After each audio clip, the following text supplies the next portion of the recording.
اخلاقی اقتدار۔ روحانی پیشواؤں کو اخلاقی پاکیزگی کے بارے میں کھلے عام اور واضح طور پر بیان کرنا چاہیے اور خدا کی مرضی کا نمونہ بننا چاہیے۔ میں ذکری عامر ہوں۔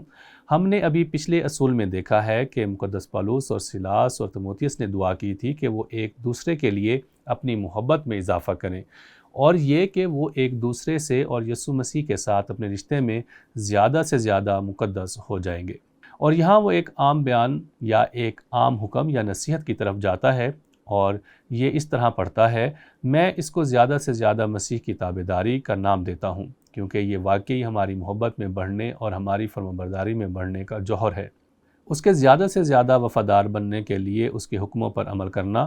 چنانچہ وہ یہ کہتا ہے: غرض اے بھائیو، ہم تم سے درخواست کرتے ہیں اور خداوند یسوع مسیح میں تمہاری نصیحت کرتے ہیں کہ جس طرح تم نے ہم سے مناسب چال چلنے اور خدا کو خوش کرنے کی تعلیم پائی، اور جس طرح تم چلتے بھی ہو اسی طرح اور ترقی کرتے جاؤ۔ دوسرے لفظوں میں وہ اب اپنی دعا پر تعمیر کر رہا ہے، اور وہ صرف یہ کہہ رہا ہے: ہم دعا کر رہے ہیں، اور اب آپ کو ہدایت کر رہے ہیں کہ محبت میں اور مسیح کے حکم کی اطاعت میں زیادہ سے زیادہ بڑھو۔ لیکن اب ہم دیکھتے ہیں کہ کیا ہوتا ہے۔ وہ ایک بہت ہی مخصوص مسئلے پر غور کرتا ہے جس سے وہ نمٹ رہے تھے، جس کے بارے میں تیموتھیوس نے اطلاع دی۔ دوسرے لفظوں میں وہ اب اپنی دعا پر تعمیر کر رہا ہے، اور وہ صرف یہ کہہ رہا ہے: ہم دعا کر رہے ہیں، اور اب آپ کو ہدایت کر رہے ہیں کہ محبت میں اور مسیح کے حکم کی فرمانبرداری میں زیادہ سے زیادہ بڑھیں۔ لیکن اب ہم دیکھتے ہیں کہ وہ کیا ہوتا ہے۔ وہ ایک بہت ہی مخصوص مسئلے پر غور کرتا ہے جس سے وہ نمٹ رہے تھے، جس کے بارے میں تیموتھیوس نے اطلاع دی۔ اس لیے پولس رسول اس بات کو زیرو کرتا ہے جسے میں نے اخلاقی پاکیزگی کہا ہے، ایک مخصوص ہدایت۔ خدا چاہتا ہے کہ تم مقدس بنے رہو اور حرام کاری کے گناہ سے دور رہو، اور وہاں تقدیس کا مطلب ہے کہ زیادہ سے زیادہ یسوع جیسا بننا۔ چنانچہ خدا کی مرضی یہ ہے کہ تم پاک بنو، یعنی حرام کاری سے بچے رہو، اور ہر ایک تم میں سے پاکیزگی اور عزت کے ساتھ اپنے ظرف کو حاصل کرنا جانے، نہ شہوت کے جوش سے ان قوموں کی مانند بنو جو خدا کو نہیں جانتی۔ تو میرے عزیزو، اور اس لیے یہاں وہ ایک ایسے مسئلے سے نمٹ رہا ہے جو نئے عہد نامے کی پوری دنیا میں اس ماحول کی وجہ سے ایک بہت عام مسئلہ تھا جس میں یہ لوگ رہتے تھے، اور جس طرح یہ لوگ شہوت پرستی کے لحاظ سے زندگی گزارتے تھے۔ اب وہاں لفظ جذبہ بنیادی طور پر خواہش ہے۔ یہاں خواہشات ہیں جو پاک اور صالح ہیں، اور خدا نے اسے ہمارے لیے ایک تحفے کے طور پر پیدا کیا ہے، جو خدا نے ایک رشتے کے طور پر مقرر کیا ہے، جس میں ہم خواہش کا اظہار کرتے ہیں۔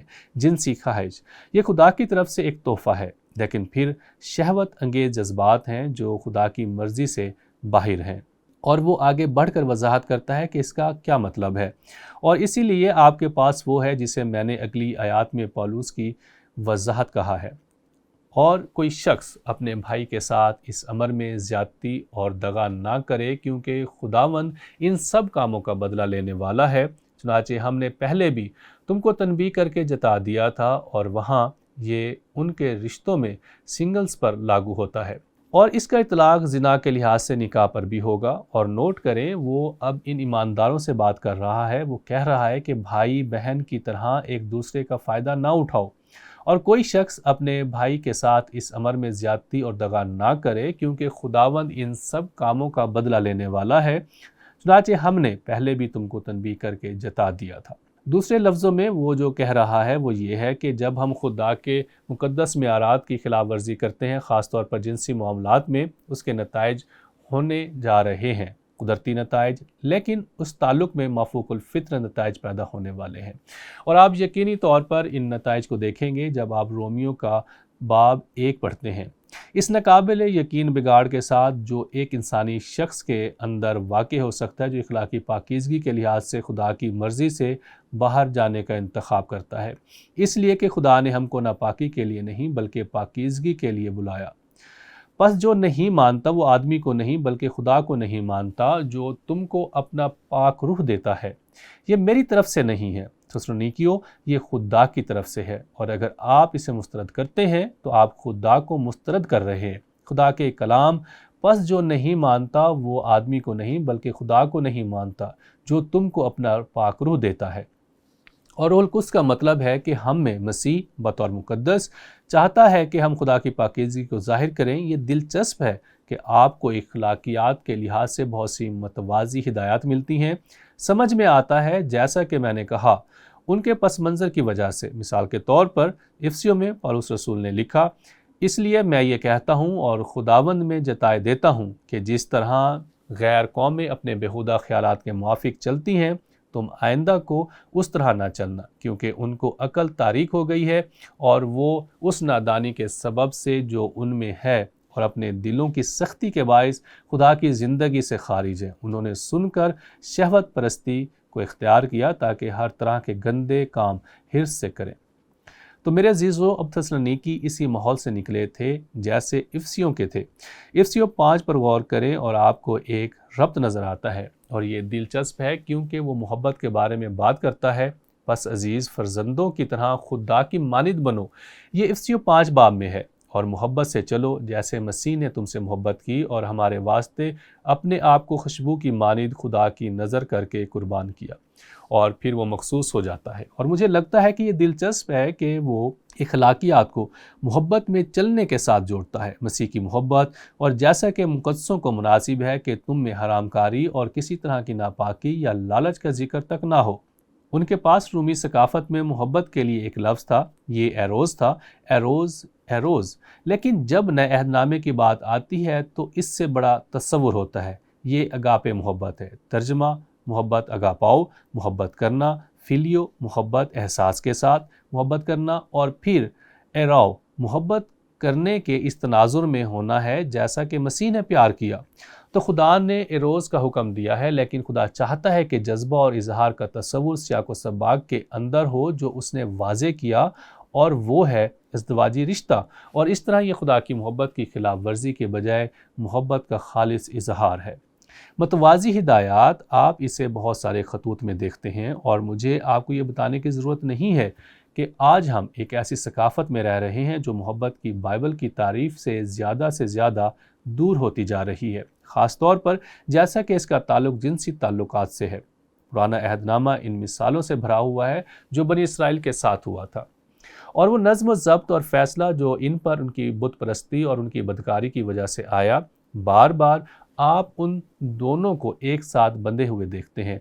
ججوں کے ذریعے مثال کے طور پر اتار چڑھاؤ اور ناکامیاں، بت پرستی، بے حیائی، لیکن خدا نے اپنی رحمت میں یقیناً انہیں دوسرے مواقع فراہم کیے تھے، اور دوسرے مواقع کیونکہ خدا چاہتا ہے کہ ہم سچائی کا علم حاصل کریں اور ہر لحاظ سے اس کی مرضی پر چلنا، اور آج روحانی رہنماؤں کے طور پر، اور یہ بہت ذاتی ہو جاتا ہے، ہمیں اپنی زندگیوں اور اپنی تعلیمات میں اخلاقی اقدار پر کبھی سمجھوتہ نہیں کرنا چاہیے۔ اور یہ دلچسپ بات ہے کہ 2 خطوط میں پولس رسول نے ہم میں سے خاص طور پر جو روحانی پیشوا ہیں ان کے لیے اخلاقی پاکیزگی کی بات کی ہے، اور فہرست میں سب سے اوپر پس نگہبان کو بے الزام، ایک نگران، ایک پادری، ایک بزرگ، لہٰذا ایک بیوی کا شوہر، پرہیزگار، متقی، شائستہ، مسافر پرور اور تعلیم دینے کے لائق ہونا چاہیے، جس کا لفظی مطلب ہے آپ کی زندگی میں ایک عورت، آپ کی بیوی، وہ اسی کے بارے میں بات کر رہا ہے۔ تیتس میں اس نے تیموتھیوس کو خط لکھا، بزرگوں کی تقرری،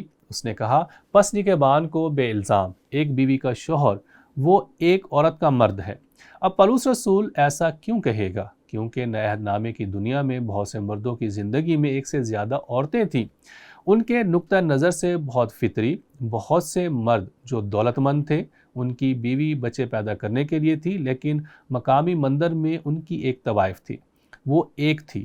اچھا چلو اسے اس طرح دیکھیں، وہ اس کی باقاعدہ طوائف تھی، وہ بنیادی طور پر ایک قائم رہنے والی طوائف تھی، اور اس کی ایک لونڈی تھی، ایک یونانی عورت جو تفریح اور کھیل کے لیے پچھلے کمرے میں غلام تھی۔ یہ بہت عام تھا، لیکن اب کیا آپ تصور کر سکتے ہیں کہ یسوع کی خوشخبری ان لوگوں کی زندگیوں میں کب آئی؟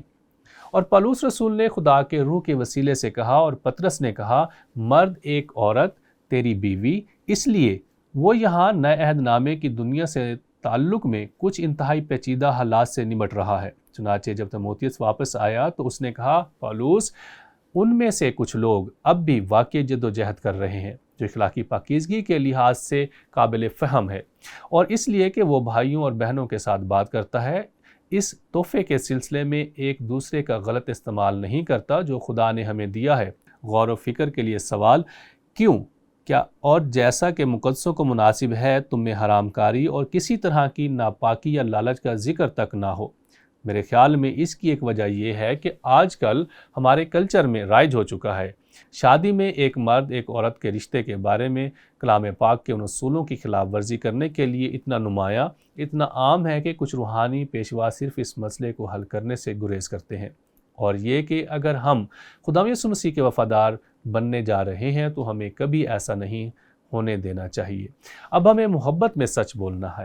حقیقت یہ ہے کہ ہم نجات کا پیغام پیش کرنے میں اس قدر فکر مند ہو سکتے ہیں کہ تقدیس کے پیغام کو بھول جاتے ہیں، اور یہ یسوع میں ترقی ہے۔ مجھے ہماری اپنی کلیسیاؤں کا تھیم پسند ہے، جیسے ہو آ جاؤ لیکن بدل جائیں اور فرق پیدا کریں۔ یہ نجات کا پیغام اور تقدیس کا پیغام ہے۔ تو آئیے اس اصول کو فراموش نہ کریں جو تھسلنیکیوں کے نام پولس رسول کے خط سے نکلتا ہے، اور صحیفے کے بہت سے دوسرے اقتباسات میں اس کی تائید ہوتی ہے۔ روحانی پیشواؤں کو اخلاقی پاکیزگی کے بارے میں کھلے عام اور واضح طور پر بیان کرنا چاہیے اور خدا کی مرضی کا نمونہ بننا چاہیے۔